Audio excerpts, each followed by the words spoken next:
Welcome to session 5 in my All About Bees Swarming and Swarm Control video collection. In previous sessions I've shown you swarming from the bee's perspective to give you a better understanding of what is taking place in your hive in the lead up to a swarm issuing. This should help you deal with the swarming process better in the future. In session 4 we looked at bait hives, and in this session I will be covering all you need to know about collecting swarms, hopefully not your own, safely. If you are enjoying these videos, it would be a great help to me if you click the like and subscribe buttons below, especially if you don't want to miss out on any new video releases. The subjects I will be covering are tools and techniques, including the contents of my swarm collecting kit, tips on getting the swarm into the box, skep or hive, what you need to know about swarms and the law, how to retrieve swarms from awkward places, and finally, what further uses are there for a swarm. Now we all know that collecting swarms is very easy, isn't it? And the bees always form a nice cluster on a nice bendy branch at shoulder or chest height. All the beekeeper has to do is suit up and shake the bees into a skep, because the branches they cluster on are always bendy, as I said, aren't they? Place the skep on a sheet on the floor, and when the bees have all entered the skep to join the queen that you hopefully got into the skep, they are simply taken to a new hive, shaken or marched in. Is that about right? It's always as simple as that, isn't it?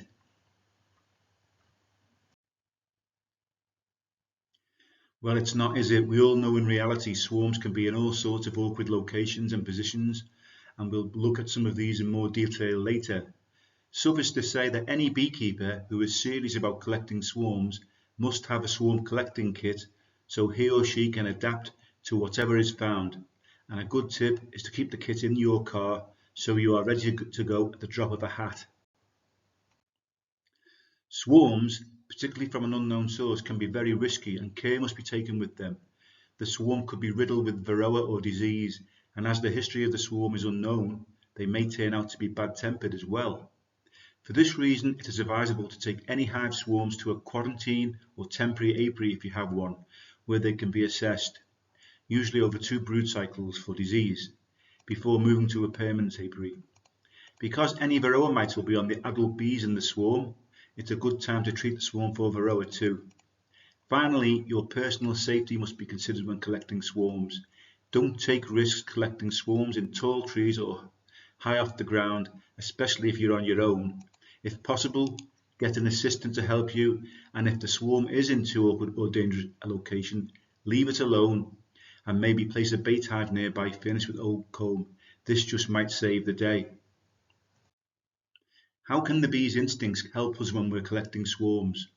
Well, first of all, bees take a full crop of honey with them when swarming as a key resource for making wax in their new homes. This tends to make them less likely to sting you and relatively docile. But even so, I will always suit up. Never take bees for granted, or you may get a nasty shock one day.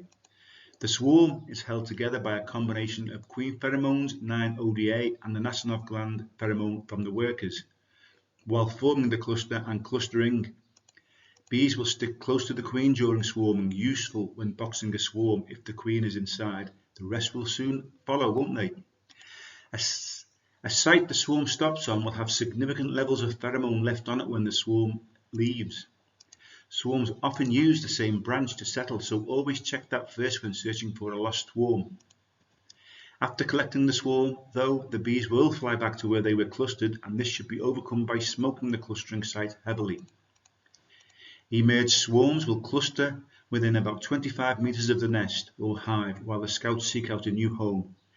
Nest hunting may take several hours or even days before the committee of scouts unanimously decide on one site. This is the best opportunity for you to capture the swarm. Before taking off to their new home, the bees in the swarm must raise their temperatures to 35 Celsius. So, spraying a swarm with cold water will give you more time to collect it. We know that bees tend to move upwards rather than downwards into the dark, and this is useful when hiving or boxing a swarm on a post. Also when hiving a swarm. Bees like a dark enclosed space at about 40 litre capacity, which is why a skep or brood box makes a good capture vessel. And bees tend to stay when placed upside down on a sheet. A standard 5-frame nuke box, remember, may be too small for your swarm. Bees will fan their nesting off gland to call in other swarm members, and this is useful when the queen is boxed on a sheet to bring stragglers in. So we will be looking at the equipment needed to catch a swarm, and then we will consider the rest of these headings to see if there is any best practice or tips to make life for the swarm collector any easier. Taking the call, lifting the swarm, preparing the hive, hiving the swarm, and any aftercare that may help the swarm. Here's my swarm collecting kit. I would keep all of this along with a nuke box or two in the back of my car from May to August, so that if I get a call about a swarm, I am ready to go straight to it without any delay. Or if I'm out and about beekeeping, I can go straight to the swarm without having to go home for the kit. This kit includes a selection of different size skeps, a veil, a few strong cardboard boxes of different sizes, smoker, fuel and lighter, a couple of sheets or blankets, secateurs or loppers, good for cutting through branches, a ball of string, what's that for? Well, sometimes you might have to throw a frame of comb over a branch, and if it's too high the string will be handy for getting it back down. Block of wood is useful for putting under the skep when the bees are going into it after you put it on the floor. A water sprayer is good for cooling the swarm down, and a nuke box full of frames of drone comb always comes in handy. I would estimate that 99% of the calls I would get about swarms are in fact not swarms of honeybees. Usually they are bumblebee nests in the ground, so it is important for you to glean as much information as possible, otherwise you will have many a wasted journey. Take it from me, I've been there and done that. Ask the caller to describe the bees to you. Can they send you a photograph on their phone? Make sure they understand what you mean. When I asked one elderly lady who'd phoned me if she could send me a photograph of the bees in the swarm, she asked me for my postal address. Lol. Where is the nest located, or where are the bees going? We know that honeybees don't nest in the ground, so if the bees are going in and out of a hole in the earth under the shed floor, it's likely to be bumblebees. On the other hand, they may tell you that the bees are going into a hole near the roof or gutter, and even if they are honeybees, they are very likely to be an established colony, unless they are still hanging in the cluster. You will need to find out how long they have been there, and do they have any idea where they came from. One caller to the BBK swarm line told them that the bees had come out of one of their own hives. Yes, the caller asking someone to come and collect and remove the swarm was actually a beekeeper themselves. Do you or does your local association have a swarm protocol in place? It is worth considering one so that everyone asks the same questions and there are no unrealistic expectations by the person making the call. Also, consider asking for a donation towards mileage. Don't forget the council used to charge something like £60 to remove a swarm from someone's garden. Don't make any promises on the phone, as you may find you are not able to remove the swarm once you see it. Some associations have a pro forma agreement for the caller to complete and sign before any action is taken by the beekeeper. It is unwise to cut branches, etc. without permission of the owner of the tree or the shrub, and always leave your phone number with the caller. You never know, another swarm may arrive at the same spot in a few days' time, so it will be well worthwhile leaving a contact number. This is an example of a swarm assessment or a swarm removal agreement that you can get the person to sign before you take any action. Peruse it at your leisure. Here's a reminder how you should lift a swarm. Spread the sheet on the ground as close to the swarm as possible. Cut away any protruding branches. Hold the skep or box firmly under the swarm. Give the branch a firm, sharp shake. Most of the bees will fall into the skep or the box. Put the skep box on the sheet upside down, one side slightly raised by the block of wood that you've got in your swarm collecting kit. If you manage to get the queen in the skep or box, the rest of the bees will eventually join her inside. Be patient and wait until evening if you can, otherwise you're likely to leave a lot of flying bees behind. These will be the scout bees. Tie the sheet firmly over the skep box to enclose all the bees. You put the swarm box into a cool, dark place and be very wary of them overheating. If it was only always that easy, eh?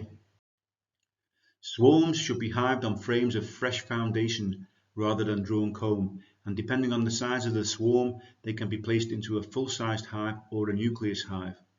Their crops are full of honey and they are geared to make wax and build comb, and they will do so beautifully, filling the entire frame with drawn-out cells. It is a good idea to place the queen excluder between the brood box and floor when hiving the swarm after they've all entered, just in case the swarm decides to abscond. The queen won't be able to leave, so the bees will return to the hive. The traditional way of hiving a swarm is this. In the evening, shake the bees onto a board at the entrance to the hive, as shown in the diagram. It's an amazing sight to observe the scout bees enter the hive, and once they start releasing Nasonov pheromone, the remaining bees and the queen will march into the hive with them. After the bees have entered the hive, again a queen excluder on the floor, between the floor and brood box, will prevent them absconding. If the swarm contains a virgin queen, however, the queen excluder should not be left in place for more than a couple of days, otherwise she will not be able to leave on a mating flight. So check it after 2 or 3 days to look for eggs. Any eggs, it's probably a mated queen, it will be. No eggs, probably a virgin queen. Here's some photos of a large swarm marching into a hive. It's a great sight to see, I must say. A quicker way of hiving a swarm is to shake the bees from the skep or box into a brood box over a floor and queen excluder. Remove half the frames of foundation before shaking them, and once you've shaken them in, the frames and crown wool can be replaced quickly. If the queen's inside the hive, the bees will eventually find her. It is recommended to feed 50-50 sugar syrup 48 hours after hiving the swarm, as this will give the bees an opportunity to use up the honey in their crops and avoid any possible disease from their gut. If eggs are spattered after a few days, you will know that the swarm contains a mated queen of unknown age, so you may want to requeen the colony with a queen of your choice. You'd consider this because one of the reasons they may have swarmed in the first place may have been because of an aging queen. If there are no eggs after about 2 or 3 days, there will be a virgin queen in the colony, so leave them alone for 3 or 4 weeks and then check to see if she is mated and is laying. Make sure any queen excluder that you put on the floor to prevent the swarm absconding is removed after a couple of days, otherwise the virgin queen won't be able to leave the hive to mate. The following information is gleaned from a talk made by Andrew Beer entitled Bees and the Law, so thanks you to him. There are 2 generally accepted legal positions regarding bees. The first one is that bees in your hive belong to you, and the second one is that bees out of your hive on colony business, i.e. foraging, intend to return the hive, so they also belong to you. Your ownership of a swarm is lost, however, if you did not see the swarm emerge, as the bees have reverted to a wild state over which you have no control, and nor does anyone else. If you did see it emerge, then no one owns the swarm, but you do have a right to follow it, and your ownership may be regained. If the swarm settles on your land, they are yours, if they remain under your control and you catch them. If they settle on someone else's land, they are yours if you catch them as above. Control gives you ownership in each scenario, but if someone else takes them, then he or she becomes the owner. If you follow them, spot them where they're clustering, and then run back home to get your skep, they're not under your control, so they're fair game for anybody. Here are some common myths about swarms, and they are all wrong. The swarm came out of my hive, so it must be mine. This is wrong. As I said, they need to remain in your control once they have landed. I saw the swarm emerge from my hive. I followed it to where it landed, so it must be mine. Wrong again. Ownership ends once a swarm emerges from a hive, and the swarm is ownerless unless it has landed and someone else brought it under control. The last one is, I saw the swarm emerge and I tanged it, i.e. I beat a drum so that everyone would know it was mine. Again, this is wrong. It is only control that gives ownership of a swarm. If the swarm has landed on private land, i.e. a neighbour's garden, arable or pasture farmland, etc., can I enter and bring it back? Well, the answer is you have no right of access without obtaining permission of the landowner. Otherwise, you could be sued for trespass. This could be different in Scotland, where there is a right to roam. What about if the swarm has landed on public land, e.g. a public road or a private land owned by a public body, for example a churchyard? Can I enter and bring it back? Well, practically, there'd be no objection if you enter without obtaining consent of the owner and no breaking and entering is involved. And let's face it, you're probably doing them a favour because they'd end up in the chimney or in the bell tower. You must not cause any damage, and it is always best to run through your proposed recovery operation with the owner, especially if you need to trample down beds or remove tree branches, etc. I do want to give you a final warning. Collecting swarms can be dangerous. Plan your strategy in advance. If the task is beyond you, leave well alone. Ensure no one, including you, gets hurt. Let's have a look at some swarms in awkward places and consider how you would collect them. How about this one? How would you collect this swarm?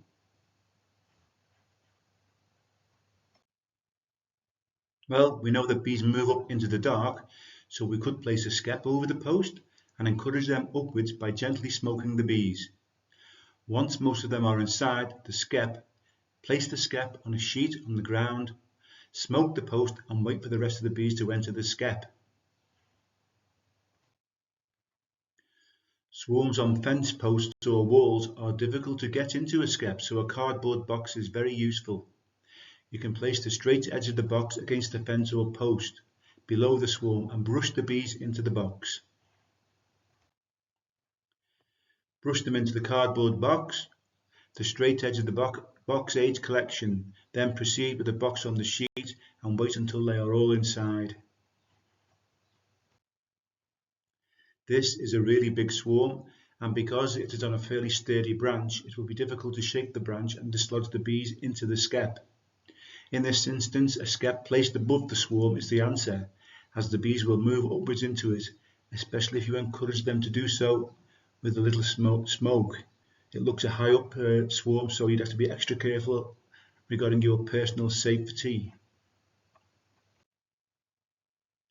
You may choose to leave a swarm in a high tree, like in this photo, well alone, but if you can use a rope or string and some sort of pulley and get the box filled with fresh foundation or drawn combs near to the swarm, they will sometimes enter the box. If they do, the box can be lowered in the evening and relocated. This is a photograph taken from the Edinburgh Beekeepers Apiary, and I believe the swarm recovery was successful.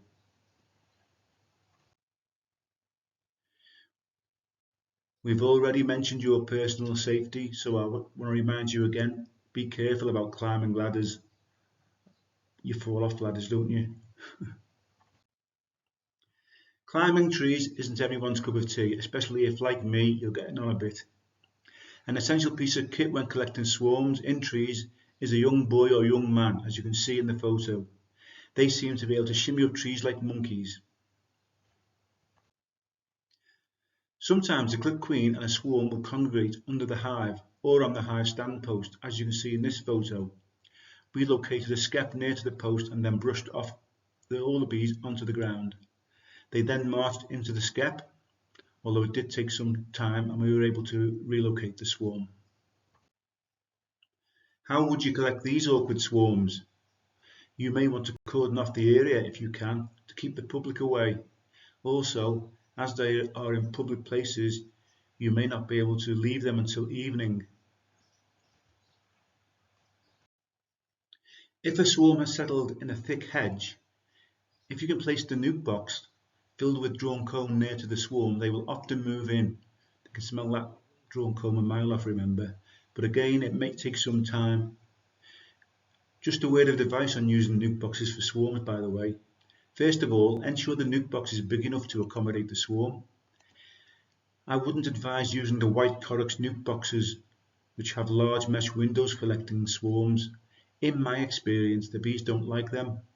I don't think they're dark enough, and the bees, I found, will abscond later that or the following day. You could make yourself a bee vac. There are instructions online. The bee vac allows the beekeeper to remove swarms or establish colonies that are accessible by suction, and it does work, as you will see in the next few photographs. It is a useful tool if the swarm is in an area that is difficult to reach. Here we can see the beekeeper collecting a swarm that established itself behind some wooden panels. Quite a big colony, isn't it? So here he is with his bee vac, and he's sucking the bees into his collecting vessel on the floor there. Now he's removing the comb as well. One of our guys in my local association had a bee vac, and I saw it working on several occasions. What about advanced uses for a swarm? Well, swarms are ideal for drawing foundation into comb and will do so very quickly. Don't forget they're gorged on honey and they're raring to go. A large prime swarm will draw a full box of foundation or even 2 boxes into comb in a matter of days or even overnight sometimes. So you can take advantage of this by removing some drawn frames and replacing with frames of foundation. If there's no flow on, you will have to feed the swarm 50-50 sugar syrup and they'll continue to draw the comb out. You can boost the foraging population of a colony, for example by moving bees to the heather or to take advantage of the main summer flow by uniting the swarm with a hive. Several swarms caught on the same day can be thrown together into a brood box, and it will result in one queen and a large population of foraging bees. Bees in a swarm can also be used to make up mating nukes. I have stocked mini mating nukes such as apideas by shaking the swarm into an upturned roof, spraying them well with water, and then scooping 3/4 of a honey jar full of bees and throwing them into the open floor of the apidea. You can then add a virgin queen or a sealed queen cell which is near emergence, add some fondant and keep the bees confined for 3 days before placing in the mating apiary, making sure of course to open the entrance. That is the end of session 5. I hope you enjoyed it. I've given you lots of useful advice on how to safely collect swarms. Collecting swarms is good fun, especially when they're not yours, and can help you increase the number of colonies if that's what you want, but be careful of their pest and disease status. In session 6 we will be looking at swarm control techniques, namely the Pagden method, the nucleus method and the modified Demaree. If you are enjoying these videos, please subscribe below and consider subscribing to my buymeacoffee.com site, where I will be posting regular articles on beekeeping. You can also help fund the YouTube channel by buying me a beer, more appropriate than coffee in the heat of Spain. The link is under the description below. Thank you to those who have already bought me a beer, by the way. I would also appreciate any comments or questions and promise that I will reply to them all. That's all for now. Adios amigos.